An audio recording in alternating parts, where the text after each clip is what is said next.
Welcome to our video presentation by Miles and Rachel. In this slide we'll talk about design theory. We use the design theory to identify the products and services already in place within the cycling industry to create a better, more innovative way of allowing cycle companies to create a better relationship with their customers. This will allow them to trial ride their bikes to see what they're like on a day-to-day basis in their city, which is available to their customers at half price with the aid of the government. As Lee and Kotler state, design focuses on making a product more attractive, easier to use and more marketable. For Prima Velo, this would appeal to their existing customer base and draw in a new market altogether. Design thinking can also help in shaping the future that we want to live, as Nikolai from HBI School of Design Thinking mentions. In this slide, we'll talk about drivers of innovation theory. The change of customer base. This would apply to Prima Velo as it would attract a customer base that reaches further afield, which is Prima Velo's aim to appeal to a customer base that perhaps may not usually cycle. In terms of the demographic, with the innovations that are already in place with Prima Velo, it could be argued that the demographic would most likely be aged between 16 to 65 who live in and around the Derby area. However, it would also appeal to tourists who are visiting the city. This is the age range that is most likely to have social, educational and work commitments. In terms of wealth patterns, similarly to the previous point on the demographic, the wealth patterns would derive from a customer base that is either using the Cycle to Work scheme or the Santander Cycles Inspired scheme for leisure. Characteristics of innovation theory for the Santander Cycles to Work scheme. This is all about the relative advantage, the observability, the trialability and compatibility, the complexity and perceived risks. This is all about how it's applicable to Prima Velo and their use of Prima Velo cycles and how their customers can hire out their bikes to ride around the city in their own time and test out the bikes before they buy them. Diffusion of innovation. This is the innovation for the Prima Velo Cycle to Work scheme. The relative advantage to the government Cycle to Work scheme. The benefits are a healthier lifestyle leading to a more active workplace, reduces environmental pollution, and provide Prima Velo with increased sales with the government paying half of the costs of the bikes. This is extremely advantageous for Prima Velo as it provides an increase in customers, as it provides a new market who previously couldn't afford their bikes at full price, and also opens up the amount of existing customers who are now able to afford a new bike. This is a much better innovation in terms of finances and time saving than other measures. Innovation 1 is the Cycle to Work scheme.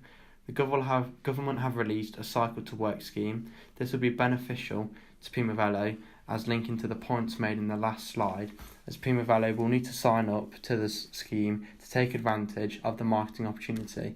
This will allow customers who weren't previously able to afford the bikes now the chance to afford it with the aid of the government funding. This provides a larger target market for Prima Velo and can work in partnership with their social media advertising, which we have suggested in our poster. The new innovation for Prima Velo here could be that they introduce their own cycling app for customers to use alongside their new bikes to provide them with better fitness goals, video techniques and relevant cycling information. This can be fully customisable by the user and is solely for the use of Prima Velo cycles. The relative advantage to this is that their form of innovation can benefit not only the reputable state but also the community in which Prima Velo are based. This is because the innovation has many environmental advantages that can positively impact the community and could encourage life-changing lifestyle decisions. This would be advantageous to Prima Velo, with customers being able to purchase them through the government scheme. This will discuss the different levels of innovation and the ones that apply to Prima Velo as incremental, modular and radical.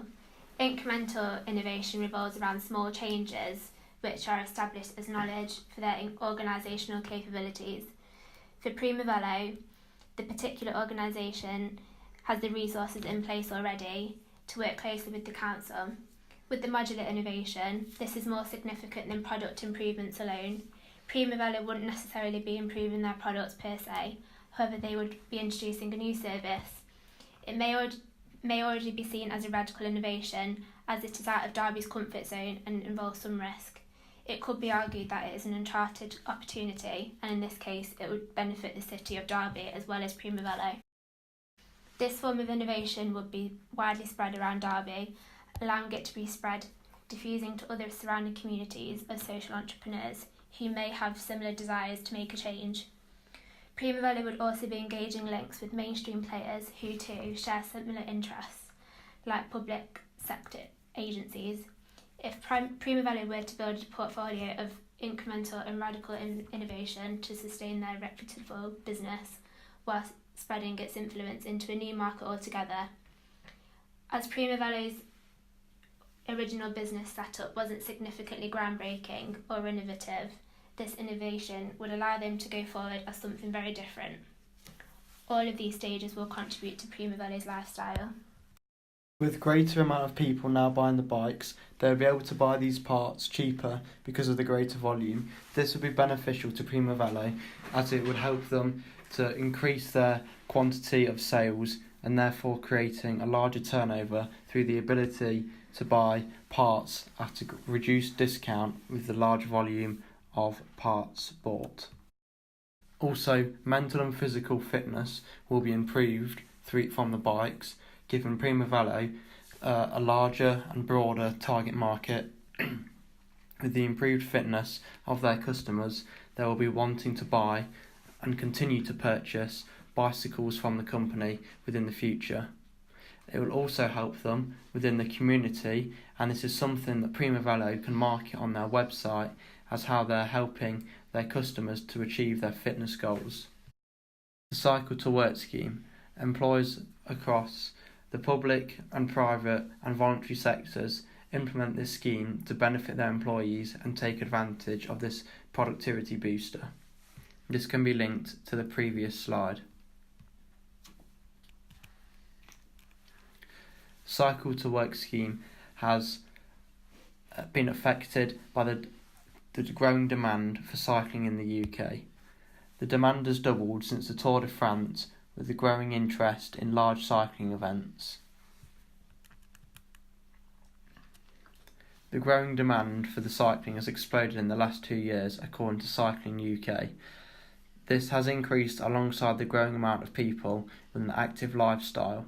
This means more and more people are having activity involved in their daily routines. Innovation 2 for Prima Velo cycles. This new innovation for Prima Velo can help their customers with the try before they buy.